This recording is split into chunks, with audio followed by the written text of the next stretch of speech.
Y bueno, vamos a continuar con este foro y sigue con nosotros nuestro compañero Germán Bellinghausen.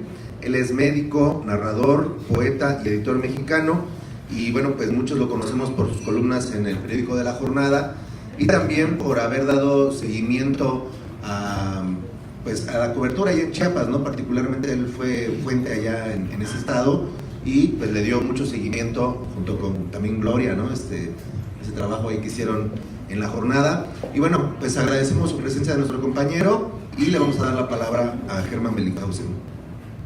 Bueno, gracias, buenas tardes. Bueno, yo venía de oyente, me pusieron de hablador, perdón, pero la ventaja es que creo que va a hablar menos. Pero bueno, a mí me llama mucho la atención lo que está pasando, porque es bastante chistoso, sobre todo a la hora que uno recibe el refuego, que es los que vienen con el nuevo gobierno, cuando están haciendo promesas, cuando están diciendo lo que va a pasar, ya es un gobierno. Pero cuando uno les pregunta, rápidamente dicen, no, pero es que todavía no empezamos. O sea, hay una disociación que creo que anuncia por dónde va a transitar esta situación. Pero lo que es un hecho es que México no ha cambiado. Estamos en el mismo México de hace 15 días, de hace un mes. Y vamos a ver, estamos aquí viendo si es que estos van a cambiar. Pero hay una cosa que la gente se olvida, que México no ha cambiado, pero los pueblos indígenas sí cambiaron. Ya lo hicieron, no necesitaron estas elecciones o las anteriores para cambiar. Por lo mismo, suena bastante oldie, digamos, que de pronto digan, vamos a cumplir los acuerdos de San Andrés. Bueno, buenas noches, eso ya se cumplieron hace 15 años. O sea, los caracoles van a cumplir 15 años justo ahora. Y lo que dicen los acuerdos de San Andrés es menos de lo que se ha logrado. Porque los acuerdos de San Andrés, si ustedes recuerdan, son solo la primera mesa de varias que iba a haber, donde se iban a negociar un montón de cosas, que nunca, porque eso se abortó. En eso consistió la traición, en abortar unos diálogos que estaban empezando y que no habían sido como el gobierno quería, que era discutir con los que se habían levantado y vamos a ver qué quieren esos muchachos, y de pronto tenían 40 pueblos indígenas enfrente, y de pronto era una negociación nacional y no era el plan. Entonces estaban viendo cómo se salían y la mejor manera que encontraron fue como lo hicieron. Vamos a firmar la primerita, porque no era nada comparado con lo que venían las cuestiones de tierra, venían las cuestiones de territorio, que es lo que justo no iban a firmar entonces y tampoco van a firmar ahora, porque es lo mismo. Si ustedes recuerdan, si siguieron las campañas más o menos, recordarán que nunca hablaron de los pueblos indígenas nadie, ni López Obrador, ni los demás. Bueno, por ahí Anaya le entró, como le entraba a los lugares, llegó a Chiapas y dijo, voy a cumplir las cosas de San Andrés como Pequito, ¿no? Pero también lo están diciendo ahora, lo acaba de decir Adolfo Regino, que será el operador.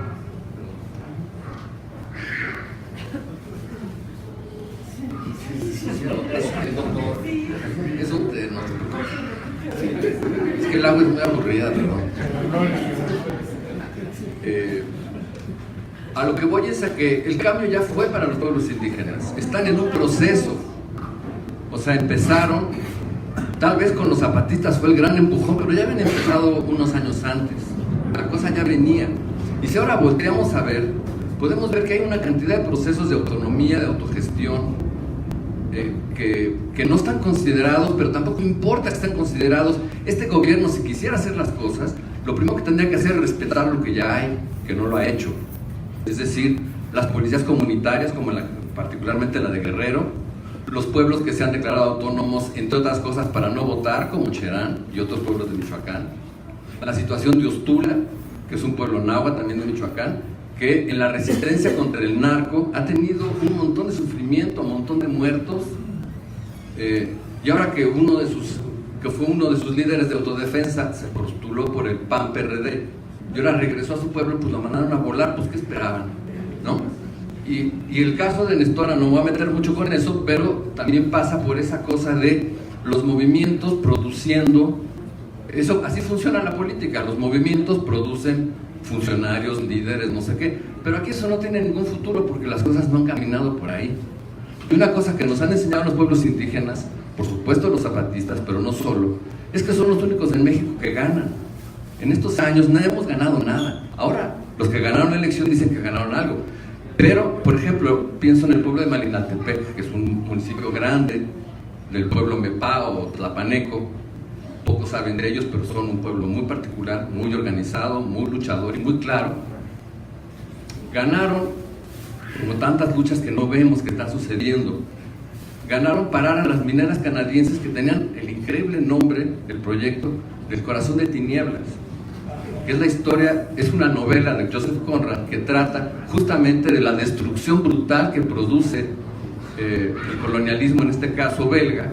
Y cuando uno empieza a leer esa novela, creo que es incluso más impresionante que El infierno de Dante. O sea, realmente las escenas son espantosas. Entonces, que una minera venga y diga, voy a hacer el Corazón de Tinieblas en la montaña de Guerrero, les sonó chistoso, son ignorantes, no sé. La cosa es que ese pueblo ganó, logró que desistiera la minera, logró que se quitara. Entonces la Secretaría de Energía, que hizo, dijo, pues la vamos a volver a licitar. O sea, no tomó en cuenta que ya habían ganado los pueblos. Pero digamos que no importa, es como los zapatistas. O sea, no lo reconocen, pero ¿y qué más da si ya tienen sus municipios, tienen una resistencia efectiva de más de 25 años, una resistencia armada que declaró la guerra al Estado mexicano y sigue en pie esa declaración de guerra, y sigue habiendo un grupo armado que no dispara, pero que ha sido la garantía de paz de ese movimiento? Es un poco la lección que han tenido las autodefensas, sobre todo las más legítimas, o las policías comunitarias. O sea, no es por nada, pero cuando el enemigo tiene fierros, pues hay que tener fierros, perdón, pero, o sea, si el narco o el ejército están armados, que con palos, y lo han demostrado en los hechos. Entonces creo que lo primero que tenemos que hacer es ver lo que sí se ha ganado, y que no tiene que ver con las elecciones ni con el nuevo gobierno y sus promesas, porque promesas siguen haciendo. Hay muchas promesas que no hizo, hay que recordarlo, y como diría Gloria, hay que reconocerlo. Nunca se comprometió a que va a proteger los territorios en los términos de los pueblos. ¿Por qué? Porque no puede. Basta ver de qué está hecho su gobierno, de qué están hechos sus programas. Hace poco en Hojarasca, por primera vez nos acusaron de amlofóbicos. Yo dije, esa sí es nueva. Porque fobia, tal vez claustrofobia, por eso siempre estamos fuera. Pero es esta cosa nueva que han estado hablando mis compañeros de mesa, de la descalificación y de la... Entonces uno se pregunta, ¿qué van a hacer? ¿Van a volver a criminalizar a las luchas? Atenco va a volver a ser criminal porque no quiere el aeropuerto. Los zapatistas, la policía comunitaria, los pueblos de Michoacán, los huicholes. Los huicholes son otros que en nuestra cara ganan tierras, y luego las autoridades agrarias no pueden aplicar, no tienen la autoridad para aplicar. Son las autoridades y no tienen autoridad. Es lo que hemos visto ahora en las luchas del norte de Jalisco, que ya ganaron los huicholes y siguen ganando los birránicas, siguen ganando, y el gobierno no les puede dar las tierras porque las tienen los otros malos que les ladran al gobierno, y el gobierno se espanta. Y los pueblos han demostrado, y creo que eso es muy importante, que hacen las cosas porque las hacen, no las prometen.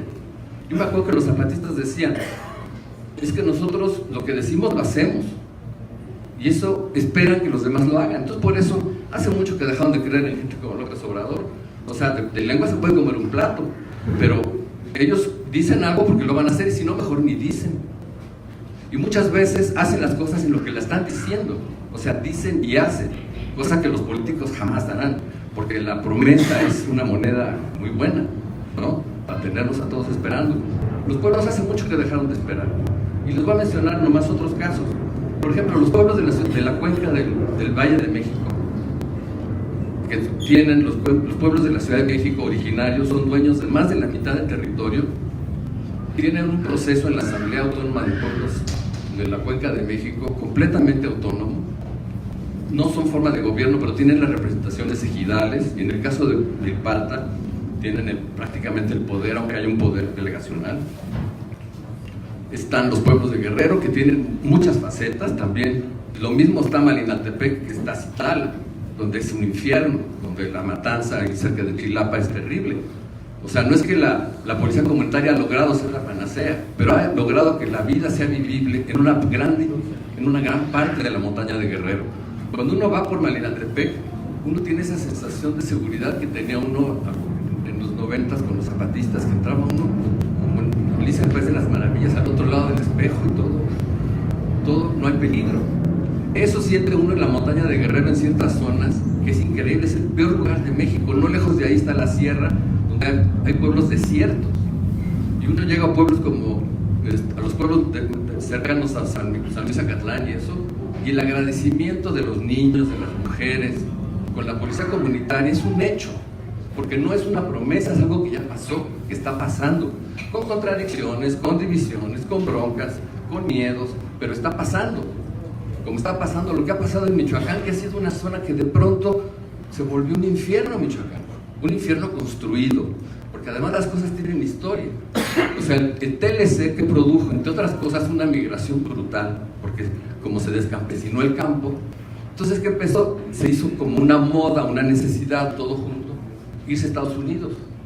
Y si ustedes recuerdan, tal vez no la vieron, la película Caminantes, que es de un cineasta español muy bueno, Fernando León de Aranoa, que es un documental sobre la marcha en color de la tierra.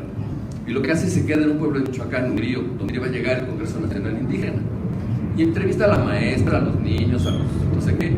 Y de pronto pinta un panorama donde los niños no tienen papá, porque el papá se fue, pero tampoco mamá. Entonces viven con los abuelitos o se quedaron solos en su casa. Esta película se hizo hace 15 años. Si uno ve qué pasó en Michoacán, pasó lo que sucede cuando un niño no tiene papá, no tiene mamá, no tiene educación. Se hicieron sicarios, se perdieron, o también se fueron a Estados Unidos. Es decir, la destrucción del tejido social se construyó, no fue con Peña Nieto, ni siquiera fue con Calderón, fue del neoliberalismo, que realmente corroyó las bases de... es deliberado, no es un daño colateral, es parte del proyecto, porque necesitan que eso suceda para apropiarse de los territorios y venderlos a quien quieran. Y como ahora todo sirve, porque cualquier piedrita tiene algo, entonces ahora cualquier territorio, y los pueblos indígenas que tienen, no, son los pobres. En el programa de López Obrador existen como pobres, que es como conviene que existan, pero también son ricos, son los dueños de la tierra, son los dueños de donde viven, son los que protegen los mares que quedan, o en todo caso los ríos. Nosotros no podemos defender un pinche río, pero un pueblo sí, y si lo defiende, lo está defendiendo para nosotros. Entonces mi última pregunta es, ¿qué va a hacer el gobierno? Da la impresión de que el gobierno va a ser uno más, pero la lucha ya empezó, no va a terminar. Esperemos que no se maree con este fenómeno Obama de ya ganamos y no sé qué, se olvidaron de que había guerra, se olvidaron como en Estados Unidos, ¿no? Después de que Bush tenía las calles llenas de protesta, llegó Obama y fueron 8 años de siesta para que llegara esto. Y la guerra siguió y las exportaciones siguieron y no cambió nada.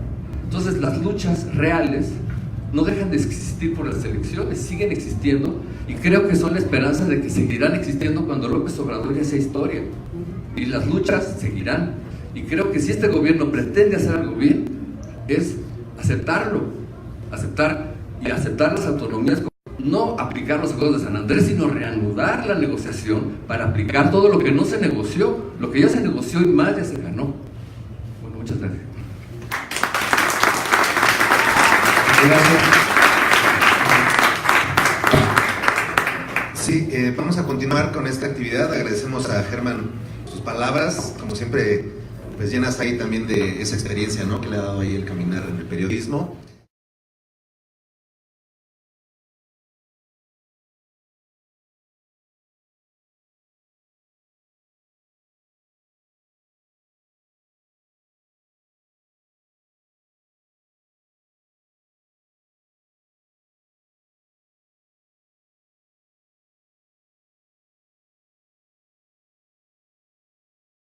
Y bueno, vamos a continuar ahora con nuestro compañero Juan Villoro, que como habíamos comentado, dramaturgo, novelista, cuentista, ensayista y periodista, pues lleno de premios y también de publicaciones.